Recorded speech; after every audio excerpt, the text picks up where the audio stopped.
Of the playoffs. A Western Conference Finals team, remember last season. Now, odds makers have the Lakers favored in this series, but it should be a great matchup since Minnesota finished the regular season with the fourth best net rating in the NBA. Here's Ann Edwards on being the underdog.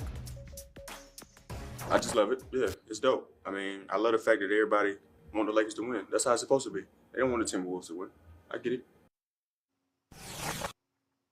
All right, Wendy, scarier matchup for defense, Ant or Luka? Well, if the playing field was level, you could have a real discussion there because, you know, there's some things that Ant can do that are just flat out explosive. But in an NBA setting this year, the thing that you can do to Ant that you couldn't do last year when they made the Western Conference Finals is you can double team him like crazy. This is something that he has had to like mentally get through this year, is how often teams have double teamed him because the profile of the offense for the Timberwolves is just different this year. They don't have Karl Towns. And for a big part of the year, you know, Dante DiVincenzo was in a slump or injured. They haven't had the relief valves for the double teams. And I think double teaming Ant will be a big part of the Lakers' strategy in this series. I'm not saying you're going to see it in the first possession of the first quarter, but you can do some things to force the ball out of Ant's hands.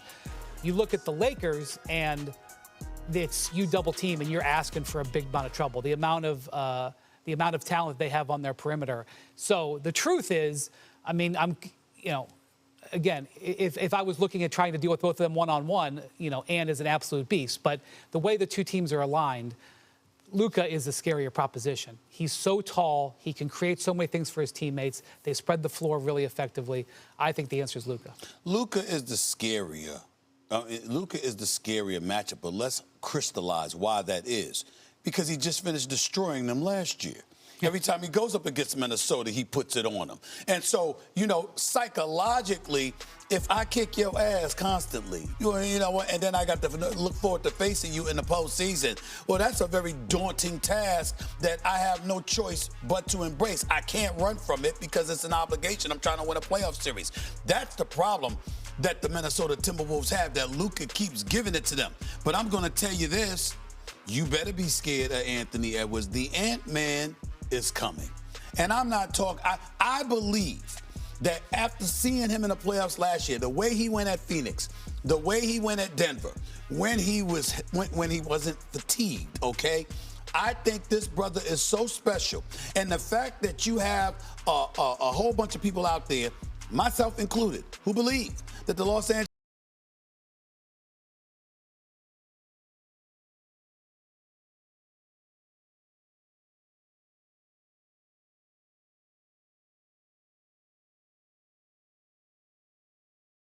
Cái gì? Địch có tận 12 võ tướng mà toàn là đao thuẫn binh, điểm thủ còn mạnh. And he's going to show us why. Yeah, I'm with Stephen A, and I'll take it a step further. I do think he's the scariest matchup because of all the things you just said. I mean, I remember last time I was on the show, Marcus Morris was here, and he talked about, he used the words Jordan-esque at times for Kyrie, and me and Stephen A almost, our jaws hit the floor. Kawhi. Yeah. About Kawhi Leonard. And Stephen A and I, our jaws hit the floor. You talk about Jordan-esque, it is this guy. And I can't help but think exactly what Stephen A just said. These lights, the eyeballs on Ant Edwards right now are by far the biggest they've ever been. I'm thinking Michael Jordan, and this is a more developed probably than Jordan even was in '86. You think about Jordan dropping 63 on the Celtics in '86. He wasn't ready yet to take the big step, but he was ready to show the world he was the best player in basketball. We've seen Ja Morant struggles. Ant Edwards has such an opportunity to be the face of this league. I think he knows that. I think he likes the position he's in, and I think he has nothing to lose. I think he is an absolute danger and a menace in this series. I think it's fair to point out that the Wolves did win 9 of their last 11 games. They're coming into this on a hot streak, but I think the opportunity is for Luka. I mean, he is going to face a team that he is very, very comfortable in facing. He knows the way they defend him. He knows he's going to get into good spots. He gets to play the first 2 games at home where the Lakers are great. I mean, I get what you're saying. I'm not undercutting what you're saying about Ant's opportunity, but I think if Luka could have picked a team to go against in this first round, he might have picked this team where he can get these switches where he can go up against a Rudy Gobert or other bigs. You and I both know that Rudy Gobert ain't going to see but so much time in this series. They can't have Rudy Gobert on the floor. I mean, the minute Luka shows up in a cab or an Uber or gets off a flight, Rudy Gobert's in panic mode. You can't have that. We will not see Rudy Gobert too much in this series. But let me tell you where it's going to be interesting. We're going to see a lot from J.J. Redick and his coaching staff in this series as well. Because the J.J. Redick that I know, the 27.6 points per game, fourth in the NBA for an Anthony Edwards. This is the J.J. Redick I know. This is the kind of stuff that he's going to pay attention to. 323 pointers made. Led the NBA. This is Ant-Man that we're talking about here. Usage rate, 31%. I'm looking career high, 39.5% from three-point range. Third best three-point percentage for a player who averaged at least 25 points per game behind KD and Jokic. That's who we're talking about here in Ant-Man. So I'm looking at the usage rate and his willingness to shoot the three. J.J. Redick is going to look at something like that. He'll have a plan for it. I just think Anthony Edwards is so damn special that somehow, some way, he is going to be determined not to let his star dim in the presence of LeBron and Luka. And that is what I think the plan is going to be to get the ball out of his hands by swarming him. Sure. That's what they're going to do. Sure. And, they've tried it before, and sometimes it's worked, but this is the postseason. And we remember what we saw from Ant-Man last year. We remember what we saw from him. You understand? And I think we're going to see it on an elevated level this go round.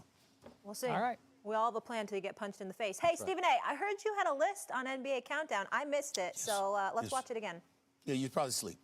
Top Robins are the 2025 players. That's the number 2 option right there, in case you didn't know what Robin is, all right? That's her cape. That's not the Cape Crusader. That's his right-hand man, okay? The right-hand man of the Cape Crusader. Give me number 3 on the list, please, right now. Bam! This dude right here.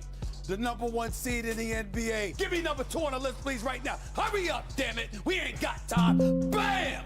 Buckets. You see what he did last night? Yeah. You saw what he did. did. Good. Very good. Who's the number 1 Robin? Bam! LeBron James. Right. Let me tell you why. I'm not being disrespectful. He said the ball is in Luka's hands. Somebody's playing chess. What?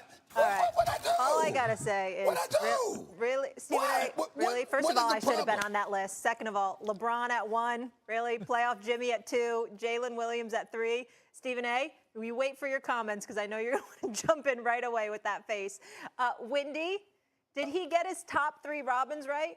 Well, listen, Jimmy Butler declared himself a Robin 2 days ago. He was very happy, so he is very happy on that list. Right. My compliments on Jalen Williams, because I only had 1 team with 2 guys on my All-NBA team, and that was the Thunder. I had, I'll take that back. I had two Cavs on there, but I had Jalen Williams on my All-NBA team with Shai Gilgeous-Alexander. So how could I not agree that he would be in that Robin? But you're using the needle on LeBron. How? You are using that needle. That's not true. That's not true. But go ahead. You are using the needle. Go ahead. Yeah. What needle? What needle? You are actively you're way too smart needling for this. him. Wendy, I'm right with you. Stephen A., you can't speak I'll yet. let Peter go first. Peter, you go, because he's going to can try to defend himself. Go ahead. Well, I may end up on Stephen A's side on this. I may, but I'm going to push back. And can my Jalen get some love too? Can the NBA champion Jalen get some love too? Yeah. Because Jalen Brown is a hell of a Robin, and I would personally go with Jalen Brown for what he can do on both sides of the ball for the Celtics team. The defending NBA champions, mind you. I have no problem with this list. The problem I have is us using the term Robin. Can we stop? We need to come up with something better. You think it's Robin sucks. Do you think it's corny? No, Robin sucks. Name someone who played Robin. We don't even remember. They don't even use Robin in the franchise.